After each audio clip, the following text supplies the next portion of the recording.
David Limbrick is the Victorian Liberal Democrats MP. We love talking to him about keeping an eye on the craziness of the People's Republic of Andrews, and even with a somewhat absent leader, there's still plenty of news around, including, mate, this hotel quarantine inquiry, which ultimately concluded nobody was ultimately responsible for the decision that led to hotel quarantine having its fundamental failures, leaks, 800 people dying. We talked about this for the best part of 6 months. That inquiry cost $5 million, or about $6 million, I should say, to run, but the legal bills, $12 million for the Andrews government. Bloody hell, some people got rich here, did they not, David, off giving a collective lack of memory to everyone of importance before that inquiry? Well, it's not really surprising that there's cost blowouts here. In fact, in Victoria, it's not really news anymore if we have cost blowouts. It's more news if something comes in on budget. But look, the government's been sort of obsessed with protecting itself, so it's not surprising that we've had all of these lawyers, there must be very good lawyers, come in. I think the real problem here is this culture of secrecy that we've got going on. I know that lots of people wanted to get, political whacks at the government and things like this, but actually what I'm really concerned about is that we're not really learning what's happening and being able to change it and improve it and fix these things, because we've got this culture of secrecy. We've seen this a number of times I've raised around human rights issues. We've had things around quarantine issues, and because these things aren't coming out and being exposed, I feel like the public doesn't really get a good sense of, what has the government actually learnt from their mistakes or not. I think that Victorians are very reasonable people, and they understand that what the government is doing is very complex here, and they expect the occasional mistake, but they also expect, the government to lay out, here's the mistakes that we made, here's what we're going to learn from, and here's how we're going to do things differently in the future. But we're seeing so much secrecy, we don't really know what actually went on.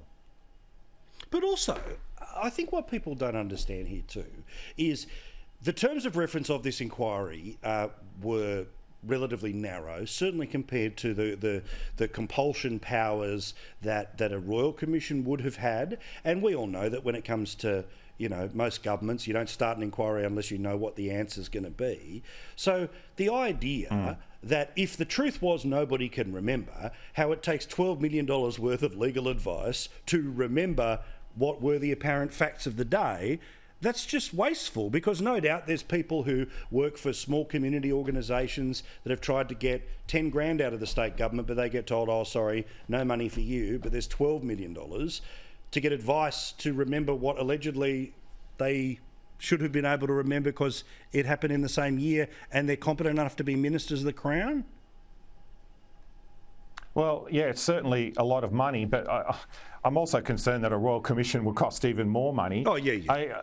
Ultimately, it comes down to, again, like I say, it comes down to the government needs to be more transparent about these decisions that they've been making. I mean, just today, there was a documents motion come before a response to a documents motion. It was requesting information about the curfew and things like the Human Rights Charter assessments and these underlying justifications for the infringements of the rights of Victorians that happened during the curfew. And the response that came back said, well, these Human Rights Charter assessments, which are really the documents that show what the government's legal justification was for limiting the rights of Victorians, are subject to executive privilege, and we're not allowed to see them. So there's no one outside of a select few in the government and some public health bureaucrats that actually know the justifications for limiting the rights of Victorians. And I just feel like that's outrageous that we have our rights limited in such a way and these massive imposts on Victorians, and yet we're not given the moral and the legal reasonings of why that's happened. I'm with you. Thank you, David. Nice to talk to you, mate. We'll get you on for whatever you wish to into the future. David Limbrick is the Liberal Democrat in Victoria. He's such a straight shooter. I tell you what, if only you could take one other member of the crossbench out, because they have that guarantee. They need 3 to get anything done, and you've got the Reason Party, so-called, the Greens, Animal Justice, and that gives him, that being Andrews, the full run of things. But imagine if you didn't have Animal Justice and they had to go to David. Imagine the type of craziness that would be stopped every time in Victoria. Anyway, elections, one's next year.